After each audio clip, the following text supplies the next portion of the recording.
आज हम बात करेंगे तीसरा अध्याय भूगोल का। अपवाह तंत्र, प्रमुख घाटियाँ, प्रपात एवं झीलें। इसके बारे में पहला प्रश्न है कि प्राचीन काल में गंगा के दक्षिण क्षेत्र को क्या कहा जाता था? तो इसका उत्तर हो जाएगा ऑप्शन ई, उपर्युक्त में से कोई नहीं। प्राचीन काल में गंगा के दक्षिण क्षेत्र को मगध के नाम से जाना जाता था। मगध प्राचीन भारत के 16 महानगरों में से एक था। आधुनिक पटना तथा गया जिला इसमें शामिल थे। इसकी राजधानी गिरिब्रज बाद में पाटलिपुत्र थी। मगध का सर्वप्रथम उल्लेख अथर्ववेद में मिलता है, याद रखना है, सर्वप्रथम उल्लेख अथर्ववेद में मिलता है। दूसरा प्रश्न है कि ओटोक में अपनी पहाड़ी यात्रा के अंत में सिंधु नदी अफगानिस्तान की किस नदी से जुड़ती है? इसका उत्तर ऑप्शन सी हो जाएगा, काबुल नदी से जुड़ती है। विश्व की सबसे बड़ी नदी द्रोणियों में से एक सिंधु नदी का उद्गम तिब्बत में कैलाश पर्वत श्रेणी में बोखर चू हिमानी के निकट से होता है। इसको याद रखना है कि इसका जो उद्गम स्थल है कहाँ पर है? तिब्बत में, ठीक है, कैलाश पर्वत श्रेणी में बोखर चू हिमानी के निकट से होता है, जहां से उत्तर पश्चिम दिशा में बहती हुई लद्दाख श्रेणी को काटते हुए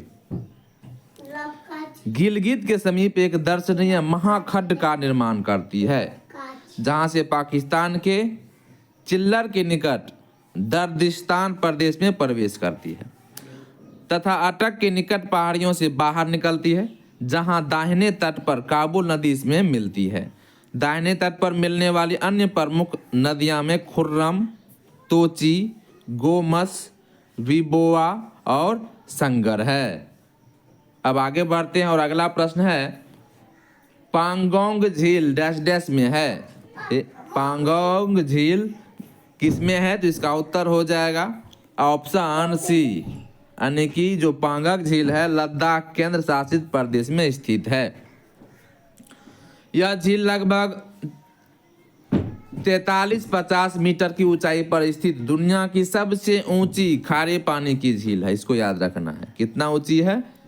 43 से 50 मीटर की ऊंचाई पर स्थित है और यह दुनिया की सबसे ऊंची खारे पानी की झील है। सबसे ऊंची खारे पानी की झील पेंगोंग झील कहाँ पर है? लद्दाख। यह लगभग 160 किलोमीटर क्षेत्र में फैली है। पेंगोंग झील का 1/3 हिस्सा भारत और 2/3 हिस्सा चीन के पास है। 1/3 भारत के पास और 2/3 हिस्सा चीन के पास है। चौथा प्रश्न है कि अयोध्या किस नदी के तट पर स्थित है? उत्तर हो जाएगा ऑप्शन सी, सरयू नदी के तट पर जो है अयोध्या स्थित है। अयोध्या शहर जिसे साकेत के नाम से भी जाना जाता है उत्तर प्रदेश में सरयू नदी के तट पर स्थित है। इसे मर्यादा पुरुषोत्तम श्री रामचंद्र की जन्मस्थली माना जाता है। सरयू को घाघरा और मानस नंदिनी के नाम से भी जाना जाता है। पांचवा है कि निम्नलिखित तुलना के आधार पर हिमालयी नदी का प्रायद्वीपीय नदी से तुलना करें। इसका उत्तर ऑप्शन ए है, यानी कि 1 और 2। अधिकांश हिमालयी नदियां बारहमासी हैं, जबकि अधिकांश प्रायद्वीपीय नदियां वर्षा पर निर्भर है।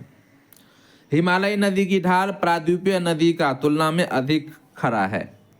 इसका उत्तर ऑप्शन ए है, यानी कि 1 और 2। हिमालय की नदियों में वर्ष भर जल रहता है, क्योंकि वर्षा जल के अतिरिक्त हिम के पिघलने से भी इन्हें जल की आपूर्ति होती है। ये सदानीरा नदियां हैं। मैदानी भागों में ढाल की न्यूनता के कारण ये विसर्पों का निर्माण करती है एवं प्रायः अपना मार्ग भी बदल लेती है। इनमें सिंचाई की ज़्यादा संभावनाएं होती है। प्रायद्वीपीय नदियां चौड़ी, लगभग संतुलित एवं उथली घाटियों से होकर बहती है। यहाँ वर्षा कम होती है, इसलिए इन नदियों में ग्रीष्म ऋतु में जल की मात्रा कम रहती है। इन नदियों का ढाल प्रवणता अत्यंत मंद है। सिर्फ वही हिस्से इसके बाद हैं जहाँ नया भ्रंशन हुआ है। छठा प्रश्न है कि सूची 1 को सूची 2 के साथ मिलाइए और सूचियों के नीचे दिए गए कूट की सहायता से सही उत्तर का चयन कीजिए।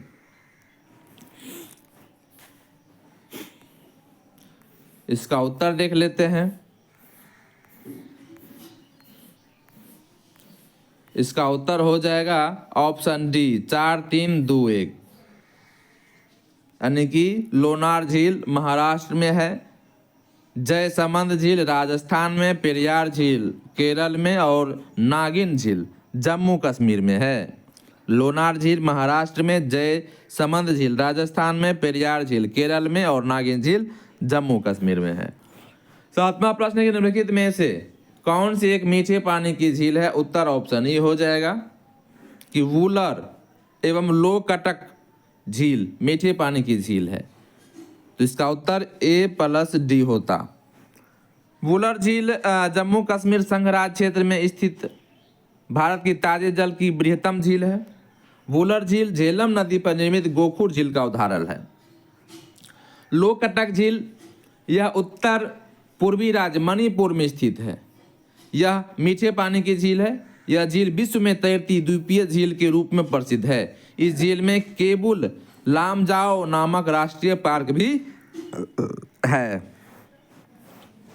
8वां प्रश्न है कि दामोदर, कोयल और स्वर्णरेखा नदियां निम्नलिखित में से किससे निकलती है? उत्तर ऑप्शन सी हो जाएगा, छोटा नागपुर पठार से निकलती है। दामोदर, कोयल और स्वर्णरेखा नदियां छोटा नागपुर पठार से निकलती हैं। दामोदर नदी छोटा नागपुर पठार से निकलने वाली सबसे लंबी नदी है। दामोदर नदी को बंगाल का शोक भी कहते हैं। बराकर, जमुनिया तथा बरकी इसकी प्रमुख सहायक नदियां हैं। स्वर्णरेखा नदी छोटा नागपुर से निकलती है। पठारी चट्टानों वाली प्रदेश से प्रवाहित होने के कारण इसकी सहायक नदियां गहरी घाटियां तथा जल प्रपात का निर्माण करती हैं। स्वर्णरेखा मुख्यतः मौसमी नदी है। इसकी कुल लंबाई 395 किलोमीटर तथा अपवाह क्षेत्र का विस्तार 19,196 वर्ग किलोमीटर है।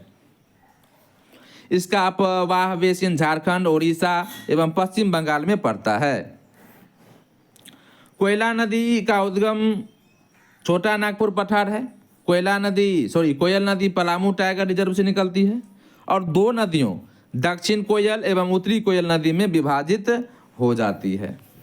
अगला प्रश्न है 9वां प्रश्न कि निम्नलिखित नदियों में से कौन पूर्व की ओर प्रवाहित नहीं होती है? उत्तर ऑप्शन ई हो जाएगा। उपर्युक्त नदियों में गंगवल्ली तथा नर्मदा पश्चिम दिशा की ओर प्रवाहित होते हुए अरब सागर में गिरती है, जबकि गोदावरी तथा कृष्णा नदियां बंगाल की खाड़ी में गिरती है।